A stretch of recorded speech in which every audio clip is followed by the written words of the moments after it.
واقعہ کیا ہے؟ یہاں ہمارے استاد جب یہ حدیث پڑھا رہے تھے نا، یہ حدیث پڑھا رہے تھے تو اچانک رونے لگ گیا. میں نے کہا حضور کیا ہوا، رو کیوں پڑے؟ تو کہنے لگے یار سوچتا ہوں جو محبوب جہاد سے واپسی پر اپنے غلاموں کو نہیں بھولے وہ میدان محشر میں کیسے بھول جائے. وہ وہاں بھی پوچھیں گے فلانا کدھر گیا، فلانا کدھر گیا، ایک ایک کا نام لیں گے. حضور نام لیں گے ہماری موج بن جائے گی. نبی کریم نے پلٹ کر کے دیکھا جابر بھی نظر آ رہے ہیں. حضور ان کا اونٹ کمزور ہے، پیچھے رہ گئے. حضور نے یہ نہیں فرمایا کہ ذرا آہستہ کرو ساتھ، یہ نہیں فرمایا، بلکہ نبی پاک نے فرمایا تم چلو. قافلہ چلتا رہا. حضور نے گھوڑا پیچھے کی طرف موڑا، سب سے پیچھے آئے. جناب جابر کہتے ہیں پیچھے میرے پاس. اس حکمت کو آپ سمجھیں، حدیث کے لفظوں پر آپ غور کریں. ایک کہہ کے کہنا ذرا اس کو میرے پاس لاؤ، یہ بات اور ہے، ذرا آہستہ ہو جا، وہ بھی ساتھ مل جائے. لیکن یہ معنی اور ہے کہ غریب جہاں بیٹھا ہے اس کے پاس خود چل کے جانا. حضور خود پلٹ کے پیچھے آئے اور فرماتے میں جو کہ پریشان تھا تو محبوب میری طرف دیکھ کے فرمانے لگے اس کو دوڑاتا کیوں نہیں، پیچھے کیوں رہ گیا؟ تو کہتے ہیں مایوس بندہ، پریشان بندہ کبھی کبھی وہ اس طرح بولتا ہے کہ جیسے کڑ رہا ہے، تھوڑا سا نا سخت ترش باتیں بھی کرتا ہے. کہتے ہیں میں نے اس عالم میں نا، میں نے کہا حضور اس قابل ہوتا تو سب کے ساتھ مل نہ جاتا. کمزور ہے، ماڑا ہے، مہران ہے، اور وہ بھی پرانی جو چل ہی نہیں سکتی. یہ کہاں یا رسول اللہ دوڑے گا، اس قابل ہی نہیں ہے. حضور اس قابل ہوتا تو قافلے کے ساتھ نہ ہوتا. کہتے ہیں حضور نے میری طرف توجہ فرمائی، میں باتیں کر رہا تھا اپنے اندر کی پریشانی کی تو حضور مسکراتے جا رہے. حضور کے ہاتھ میں چھڑی تھی، فرمانے لگے ایسے ہی تو باتیں کر رہا ہے. نبی پاک نے اونٹ کی پشت پہ چھڑی لگائی اور فرمایا تو دوڑتا کیوں نہیں؟ بڑے ہلکے سے مسکرا، اوے تو دوڑتا کیوں نہیں؟ تو جناب جابر بن عبداللہ کہتے ہیں جو سب سے پیچھے تھا نا وہ سب سے آگے نکل گیا، وہ دوڑتا گیا دوڑتا. فرماتے ہیں میرا چہرہ بھی عجیب سا، لوگ میرے انداز دیکھیں کہ یہ کیسے آگے نکل گئے، کیسے، کبھی نہ سوچ یہ کیسے نکل گیا، بس سمجھ لے آگے وہی نکلا ہے جسے مصطفیٰ کی تھپکی مل گئی ہے. تو یہ نہ کہ سیاست کر گیا، چلاکی کر گیا، بس تھپکی مل گئی تو بات بن گئی. کہتے ہیں میں نکل گیا آگے، حضور کی تھپکی جو ملی تھی. حضرت جابر بن عبداللہ کہتے ہیں حضور گھوڑا دوڑا کے میرے پاس آئے، خود حضور نے میرا اونٹ تیز کرایا نبی پاک کی برکت سے. تو قریب آ کے فرمانے لگے ٹھہر جا یار، ہم بھی تیرے قافلے میں، ہمیں بھی ساتھ لے لے. فرماتے اب تو میں رو ہی پڑا کہ خود بھیک دے، خود ہی کہے منگتے کا بھلا ہو، ٹھہر جا یار ہمیں بھی ساتھ لے لے. جناب جابر بن عبداللہ رضی اللہ تعالیٰ عنہ فرماتے ہیں کہ جگہ پڑاؤ کیا، رکے، ٹھہرے کھانے پینے کو، نماز پڑھنے. نبی کریم نے مجھے بلایا، میں حاضر ہوا تو کہا یا رسول اللہ حضور حکم. تو محبوب فرمانے لگے جابر یار تیرا اونٹ میں نے نرالا ہی دیکھا، بوڑھا ہو کے سب سے آگے نکل جاتا ہے، بیمار ہو کے، کمزور ہو کے. کہتے ہیں میں چہرہ دیکھتا جا رہا ہوں کہ حضور سارا ہی پتہ ہے آپ کو، میں کیا عرض کروں. تو محبوب فرمانے لگے پسند آ گیا، بیچ نہیں دیتے میرے ہاتھ. یا رسول اللہ آپ رکھ لیں. حضور آپ کا یہ. فرمایا نہیں میں پیسے دوں گا. کتنے کا ہے؟ کہ یا رسول اللہ آپ رکھ لیں. فرمایا پیسے دوں گا. یا رسول اللہ مارکیٹ میں جاؤں تو 6-7 دینار کا بکے گا. فرمایا نہیں بھائی میں تو پورے 10 دوں گا. 6-7 نہیں، میں تو پورے حساب سیدھا. 6-7 کا کیا حساب ہوا، 10 پورے کا. حضور پھر بندہ نوازی ہے نا، کون بول سکتا ہے. حضور نے فرمایا بلال تیرے پاس 10 دینار تھے. حضور ہیں. فرمایا ان کو دے دو، اونٹ کے پیسے رکھ لو اور مال نہ مدینے جا کے دے دے.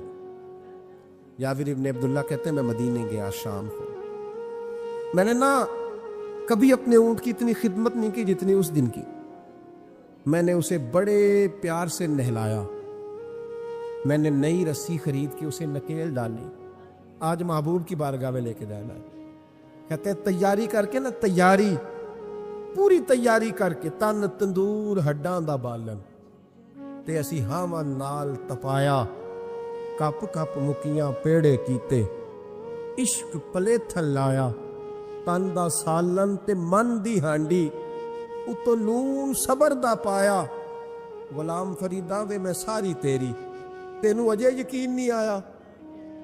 کہتے ہیں اسے بڑے پریم سے بڑی محبت سے سجا کے سوار کے نکھار کے تیار کر کے میں نبی کریم کی بارگاہ میں لے کے گیا. ظہر کی نماز پڑھ کے حضور نکلے, میری طرف دیکھا, میں نے کہا حضور پیسے لے لیے تھے, یہ آپ کا سامان ہے, مال ہے.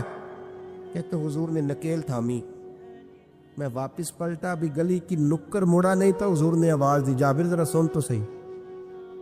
کہتے میں واپس آیا ہوں تو حضور مجھ سے باتیں کرنے لگے, فرمانے لگے یہ میرا اونٹ ہے, اسے کمزور اور بوڑھا نہ سمجھنا, کبھی جانوروں میں دوڑا کے دیکھنا, سب سے آگے نکل جاتا. اور کریم محبوب فرمانے لگے 6-7 دینار کا نہ سمجھنا, میں نے پورے 10 دینار کا خریدا. اور پھر حضور پھر مسکرائے, فرمایا جابر تمہیں پتہ ہے تحفہ لینے دینے سے محبت بڑھتی ہے؟ حضور ہاں.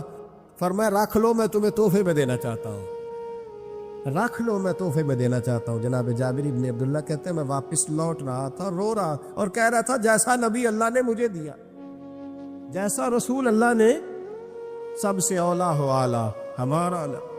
آنکھیں بند کر کے جھوٹ کی زندگی جی کے, اپنے ساتھ بددیانتی کر کے, دھوکہ دے کے اپنے آپ کو دائیں بائیں اپنے آپ کو کہیں مصروف رکھ کے کچھ وقت ضائع تو کر لیتے ہو, پر تمہیں پتہ تو ہے نا کہ عبادت اللہ کی کرنی, تمہیں اس کی خبر ہے. میرے رسول پاک علیہ وسلم نے فرمایا بندہ اللہ کے سب سے قریب اس وقت ہوتا ہے جب وہ سجدے کی حالت میں ہوتا ہے. کس کے قریب ہوتا ہے؟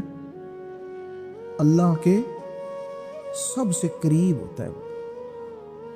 وہ بڑا نیڑے ہے رب کے, بڑا قریب ہے, اس لیے کہ وہ حالت سجدہ میں, وہ جب سجدے کرتا ہے نا اس کی بارگاہ میں جب جھک جاتا ہے. آپ ذرا سجدے کی کیفیت دیکھیں نا, زبان بھی یہاں ہے, آنکھ بھی یہاں ہے, کان بھی, عقل بھی ساری, اس نے سارا کچھ رکھ دیا سجدے. آپ وہ کبھی پیچھے جائیں تو دیہاتوں میں کہا جاتا تھا ناک سے نکیریں نکالو, بہت بڑی سزا ہوتی تھی نا, ناک سے نکیریں نکالو, بڑی سزا ہوتی تھی. تو اس نے کہا مالک مجھے کسی نے کہا نہیں, پر دیکھنا میں نے رکھ دی ساری عقل سجدے میں, اور رکھ کے کہا کیا سبحان ربی یا اللہ, اللہ میں پست ہوں تو اعلیٰ, اللہ تو میرا رب ہے اور تو سب سے اعلیٰ. اتنا, اور فرمایا جب یہ اس کیفیت میں ہوتا ہے تو پھر یہ اپنے رب کے قریب ہوتا ہے. میرے نبی کریم علیہ الصلوۃ والسلام نے مصلی سے دل لگانے کا درس دیا, حضور نے توجہ دلائی. صحابہ اس ذوق کے حامل لوگ تھے, وہ کوشش کرتے تھے. جناب صدیق اکبر رضی اللہ تعالیٰ عنہ کا عبادت کا مزاج ہمیشہ قائم رہا. حضرت عمر فاروق ساری رات اللہ کے حضور کھڑے رہے. حضرت عثمان غنی رضی اللہ تعالیٰ عنہ عشاء کی نماز پڑھ کے 2 رکعتوں کی نیت باندھتے تھے, 15 سپارے پہلی رکعت میں پڑھ دیتے اور 15 سپارے قرآن مجید کے دوسری رکعت میں پڑھ دیتے.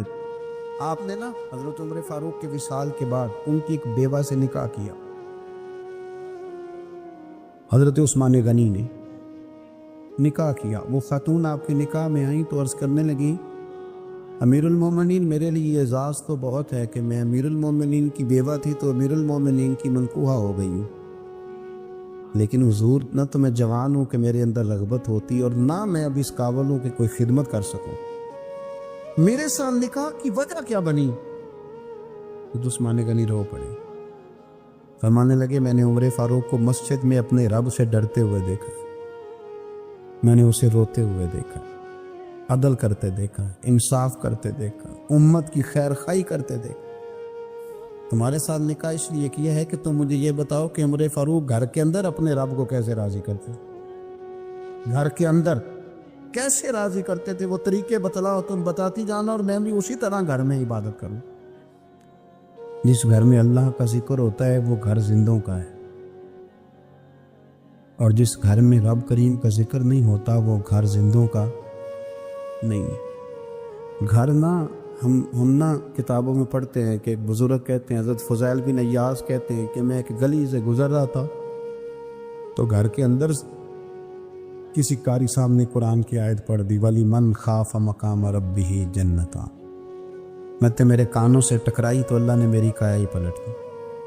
میں توبہ کر گیا. اب گھر کے اندر سے آواز آئے تو صحیح نہ تلاوت کی، پر اندر سے آواز آتی نہیں. یا ڈیک بجنے کی آواز آتی ہے، یا ٹی وی چلنے کی آواز آتی ہے، یا دھوم مچانے کی آواز آتی. عبادت کا وہ جو خاص شوق تھا، وہ جو حسن تھا، وہ جو توانائی، وہ جو بات. ایک جگہ پہ ہم بیٹھے تھے تو وہاں ایک صاحب آئے اور انہوں نے آتے ہی کہا کہ مہربانی کریں ذرا مجھے مصلی دے دیں، میرے نہ کچھ نفل رہ گئے. تو میں نے وضو کر لیا تو کوئی مصلی مل جائے. مصلی انہیں دے دیا گیا، وہ مصلی لے کے چلے گئے. تو پیچھے ایک صاحب نے تبصرہ کیا کہ انہوں نے کتنا ریاکار بندہ ہے، لوگوں کو دکھا رہا ہے کہ میں نفل پڑھتا ہوں، ہے کو بات کرنے والی. میں نے اسے کہا تو مہربانی کرنا، اس طرح کی ریاکاری تو بھی کر، پکڑ مصلی اور جا تو بھی تھوڑی ریاکاری کر کے آ. اٹھ ذرا شکر کر، کوئی یہ ریاکار بھی ملا ہے، کوئی نفل پڑھ کے ریاکاری کر رہا ہے. اللہ کا میں کہتا ہوں کو پڑھے تو صحیح نہ. یار یہ کوئی دور ہے نفل پڑھنے کا؟ اس میں تو لوگوں کا مزاج ہی نہیں، طبیعت ہی نہیں. میں نے کہا چل مہربانی کر یہ دے مصلی اور تو بھی جا تھوڑی سی ریاکاری کرو تو صحیح نا. مزاج ہی نہیں، ذوق.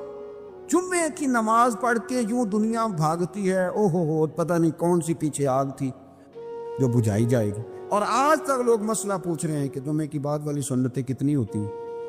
میں نے کہا کتنے سال ہو گئے جمعہ پڑھتے، کتنے سال ہو گئے، ابھی تک سنتوں کا نہیں پتہ، ابھی تک نہیں علم کے پہلے کتنی رکھتے ہیں اور بعد میں کتنی رکھتے ہیں. فجر کی سنتیں کب پڑھنی چاہیے؟ سنو فجر کی سنتوں کے بارے. میرے رسول کریم سید عالم صلی اللہ تعالیٰ علیہ وسلم سے ایک صحابی نے پوچھا تھا، حضور میری فجر کی سنتیں رہ گئیں یا رہ جاتی ہیں تو حکم کیا ہے؟ کیا انداز ہے حضور کا. بخاری مسلم کے لفظ سنو. حضور سید عالم صلی اللہ علیہ وسلم فرمانے لگے، اس نے کیا پوچھا تھا؟ حضور جواب کیا دیتے؟ فرمایا فجر کی سنتیں کبھی نہ چھوڑنا، فجر کی پہلی 2 سنتیں کبھی نہ چھوڑنا. یا رسول اللہ صلی اللہ تعالیٰ علیہ وسلم میری رہ گئی ہیں، رہ جاتی ہیں. فرمایا فجر کی 2 سنتیں نہ چھوڑنا. فرمایا فجر کی پہلی 2 سنتیں مجھے دنیا اور دنیا کے اندر جو کچھ ہے وہ سب سے زیادہ پیاری ہے. فجر کی 2 سنتیں دنیا اور دنیا میں جو کچھ ہے مجھے وہ سب سے زیادہ پیاری ہے. اس لیے فجر کی سنتیں نہ چھوڑ. اپنا ذوق، اپنی طبیعت، ہم نے نا ذوق غلط بنا لیا.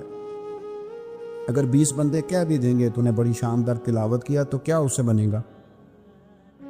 100 بندہ کہہ بھی دے تیری کیا بات ہے، کیا بات ہے نعت خان کی، کیا بات ہے علامہ صاحب کی، پیر صاحب، پیر مہر علی شاہ صاحب رحمۃ اللہ علیہ. آپ تشریف فرماتے تو آپ کے ایک ہی بیٹے بابو جی جن کو کہا جاتا ہے، جس دن صاحبزادے پیدا ہوئے تو خادم نہ وہاں سے نکلا. ان لوگوں کے شوق اور طرح کے تھے نا، تو ان کی توجہ بھی اپنے شوق کی طرف رہتی. تو خادم نکلا اندر سے، پیر صاحب مبارک ہو، پیر صاحب مبارک ہو، پیر صاحب مبارک ہو، پیر صاحب مبارک ہو. شور کر رہا ہے تو پیر صاحب کو وجد ہو گئے. اللہ اکبر، اللہ اکبر، اللہ. کیا ہوا؟ کس چیز کی مبارک دے رہے ہو؟ اس کی حضور اللہ نے بیٹا دیے. تو آپ فرمانے لگے اچھا حضور آپ کیا ہوا، آپ تو پریشان ہو گئے. فرمانے لگے جب تو نے 3 دفعہ کہا نا مہر علی کو مبارک ہو تو میں سمجھا تھا شاید تجھے کسی نے بتا دیا ہے کہ مہر علی سے اللہ راضی ہو.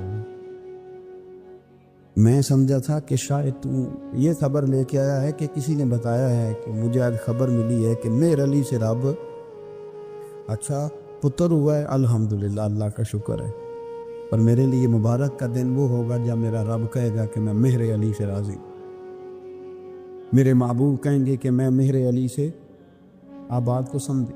شوق ہی کسی اور طرف تھا، دل ہی کہیں اور لگا ہوا تھا، طبیعت ہی کہیں اور مائل تھی. کوئی وظیفہ پوچھتے تھے تو پڑھتے تھے وہ لوگ، کچھ اللہ اللہ انہیں بتائی جاتی تھی تو کرنے کا ذوق رکھتے تھے، طبیعت تھی، قائل تھے. حضرت ربیع کہتے ہیں میں بڑی دور سے سفر کر کے گیا حضرت اویس کرنی سے ملی، بڑی دور سے. اور جب میں پہنچا تو فجر کا وقت تھا. تو حضرت اویس کرنی کو میں نے پا لیا. تو وہ نماز پڑھ کے نا قرآن شریف لے کے بیٹھ گئے. فرماتے ہیں اشراق چاشت کا وقت ہوا تو نفلوں کی نیت باندھ لی. محدث ابن الجوزی نے لکھا ہے، فرماتے ہیں پھر جب زوال کا وقت ہوا تو مسجد میں جھاڑو دینے لگ گئے.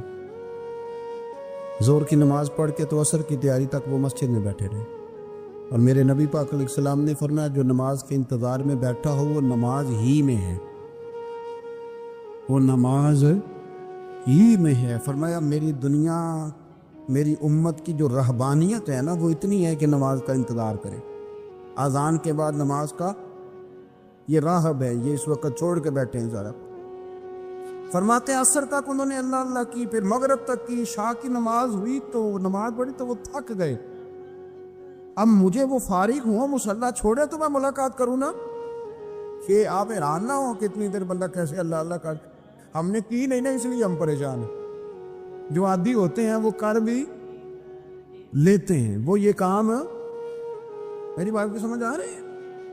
جب جاتے ہو کسی دفتر میں تو 8 گھنٹے کھڑے رہ لیتے ہو نا، مجبوری ہوتی ہے تو کھڑے رہا جا سکتا ہے۔ پاسپورٹ کا دفتر، بولیے امیگریشن کی لائنوں میں، اور میں نے تو ایمبیسیوں میں بندے 12 گھنٹے پہلے جا کے کھڑے دیکھے، رہ لیتے ہیں کھڑے۔ تو اگر ان کاموں کے لیے رہا جاتا ہے تو اللہ رسول کے لیے بھی کھڑے رہا جا سکتا ہے۔ تو فرمانے لگے کہ جب عشاء کی نماز کے بعد آخر انسان سے تھک گئے، نیند کا غلبہ ہوا تو تھوڑی ایسے آنکھ بند ہوئی تو کھلی تو رونے لگے، حضرت ویسے کر دیا، رو کے گانے لگے مالک مجھے غافل تو نہ کر، ابھی میں نے کیا بھی کچھ نہیں، دن ختم ہو گیا، کوئی نفل نہیں، کوئی اللہ اللہ نہیں، اللہ مجھے غافل نہ کر، میری مدد فرما۔ فرماتے ہیں جب وہ روئے تو میرے ساتھ جو شخص تھا، میں نے کہا اٹھو چلیں، کہنے لگا حضور ملنا نہیں، فرمایا جو میں لینے آیا تھا وہ مجھے مل گیا ہے، جو میں ان سے سیکھنے آیا تھا وہ مجھے نصیب ہو گیا، اب اور میں نے کیا لینا، ختم ہو گئی بات، اٹھو چلیں۔ اللہ کے بندوں نے حضرت ربیہ بن کعب اسلمی رضی اللہ تعالیٰ عنہ فرماتے ہیں، کہتے ہیں جب بنو قریظہ اور بنو نذیر یہودیوں کے ساتھ حضور علیہ السلام نے جنگ کا اعلان فرمایا تو وہ دشمن ہو گئے، ہمیں خطرہ تھا کہ وہ رات کو کہیں محبوب کو تکلیف نہ دیں، تو کچھ لوگ نا تلواریں لے کے نبی پاک کے دروازے پہ پہرے داری کرتے تھے۔ گن مین رکھنا حرام نہیں، اگر کسی کو واقعی خطرہ ہو تو اس کے لیے سنت بھی ہے۔ حضرت علی المرتضیٰ تلوار لے کے حضور کے گھر کا پہرا دیتے تھے۔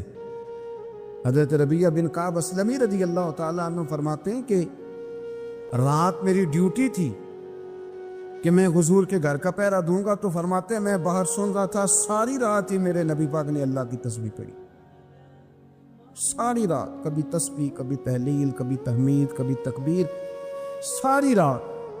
فرماتے ہیں ساری رات حضور پڑھتے رہے اور ساری رات ہی میں سنتا رہا، مجھے اونگ آ گئی، میری آنکھ لگ گئی، حضور ابھی پڑھ رہے، میں تھک کے سو گیا، اور فرماتے ہیں جب میری آنکھ دوبارہ سے کھلی تو میرے کانوں میں پھر کوئی چیز گونجی، تو میں نے کان لگایا تو میرے حبیب ابھی بھی اللہ کو یاد کر رہے، ساری رات حضور رب کی عبادت کرتے، اسی لیے تو کہا یا ایھا المزمل قم اللیل الا قلیلا، حبیب ساری رات تو نہ جاگا کر، تھوڑا آرام بھی کر لیا کر۔ میرے بھائی اپنا مصلی، اپنی عبادات، اپنے وظائف، اللہ اللہ جو آپ نے کسی سے سیکھی ہے اس کو کبھی کمزور نہ ہونے دیں۔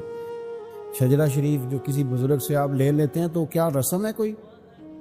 اس پہ کچھ لکھا ہوتا ہے، وہ پڑھنے کے لیے دیا جاتا ہے، اس پہ لکھا ہوتا ہے کہ یہ اللہ اللہ آپ نے کرنی ہے۔